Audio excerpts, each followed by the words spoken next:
Well, in the financial service industry, we've got to take a step back before we take a step forward because of what's happened, especially here in the South Florida market, to small businesses with the credit freeze and the real estate market and the layoff of people. Just to survive is a different discussion as opposed to 5-6 years ago, whereas, Jeff, I've got X amount of money and where should I put it?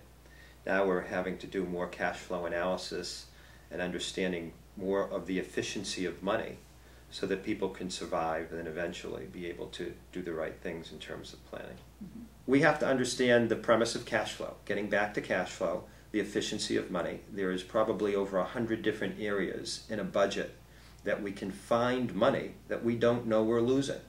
I think right now it's more important to find and recover the money that we're losing than to have money that we're saving, because a lot of people don't have that discretionary income. As a matter of fact, savings in America, I think, is below 2%. Most people are saving less than 2% of their savings, where we should be saving 20%.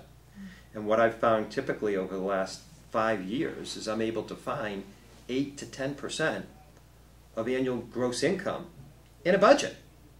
So for example, if somebody's making $100,000, 8% of $100,000 is an additional $8,000, an additional $650 a month that I've freed up finding some different strategies in that cash flow that can significantly change somebody's life.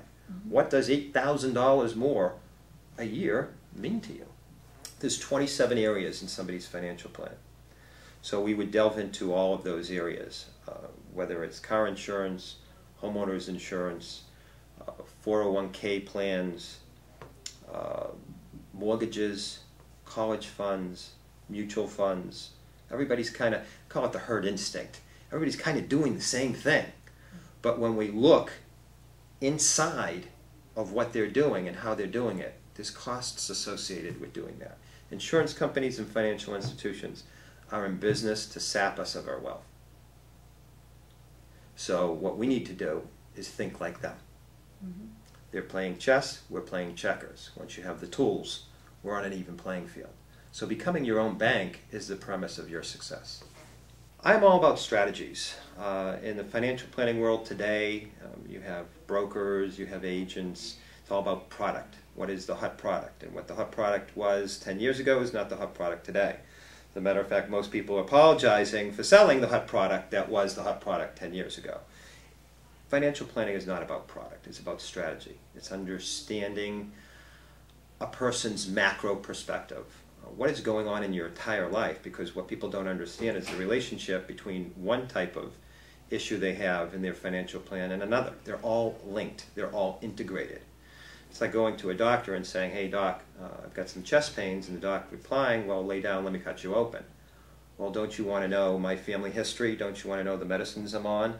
Don't you want some x-rays? Don't cut. So I'm not about to cut until I get all of the facts in terms of what's important to that person and that family and what are their dreams. If I can't deliver dreams, math doesn't matter.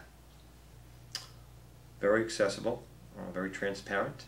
They can contact me at 954-389-0314 or Jeffrey Rotman at rotmanconsulting.com.